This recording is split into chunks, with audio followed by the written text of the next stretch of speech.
Hey guys, welcome to my back channel রত্নার লাইফস্টাইলে। তোমাদের সবাইকে জানাই স্বাগত।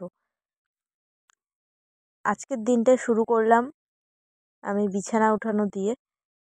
প্রথমে আমি ছেলেকে খাইয়ে নিয়েছি, খাইয়ে বিছানায় বসে টিভি দেখছিল, সেই জন্য বিছানাটা আর আমি উঠাতে পারিনি।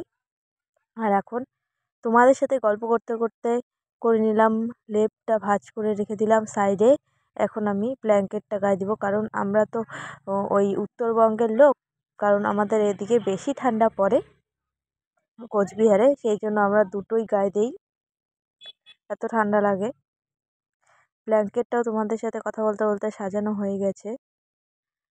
আর সত্যি কথা বলতে কি না, আমাদের এখানে খুব ঠান্ডা, আর আমি এতটাই গান শুনতে ভালোবাসি, সেই জন্য টিভিতে গান দিয়ে চালু করে দিয়ে বিছানা গোছাচ্ছিলাম। আর ছেলেকেও একটু বই পড়িয়ে নিয়েছিলাম। ঠিকঠাক পড়তে পারে না, কিন্তু একটু দেখিয়ে দেখিয়ে দিলে ওই একটু প্র্যাকটিসটা থাকে, এটাই আর কি, একটু মনে থাকে। ওর ব্যাগ গোছানো হয়ে গেল, এখন আমি বালিশগুলো গুছিয়ে রাখলাম। 3টা বালিশ দেখছো তো, আমরা দুজন ঘুমাই, কিন্তু 3টা বালিশ আমাদের, কারণ আমার ছেলে একটাতে পা দেয় আর আমরা দুজন দুটাতে মাথা দিই। আর দেখো, আমার বিছানাটা ফিটফাট করে না ঝাড়ু দিলে আমার ভালো লাগে না। সবার আগে প্রথম কাজ হলো আমার বিছানাটা ঝাড়ু দিয়ে পরিষ্কার করে নেওয়া। আর টান টান করে বিছানাটা না করলে না আমার পরবর্তীতে আর বসতে ইচ্ছা করে না, ভালো লাগে না।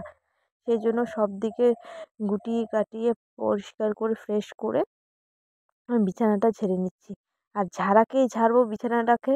সত্যি কথা বলতে, আমার বিছানাতে যদি একটাও কোনো নোংরা বা কিছু থাকে, ধুলো বা বিস্কুটের গুঁড়ো, তাহলেই না কেমন লাগে। আর এদিকে ছেলে আমার জল খেতে চাচ্ছিল, ওকে আমি একটু জলও খাইয়ে দিলাম গরম করে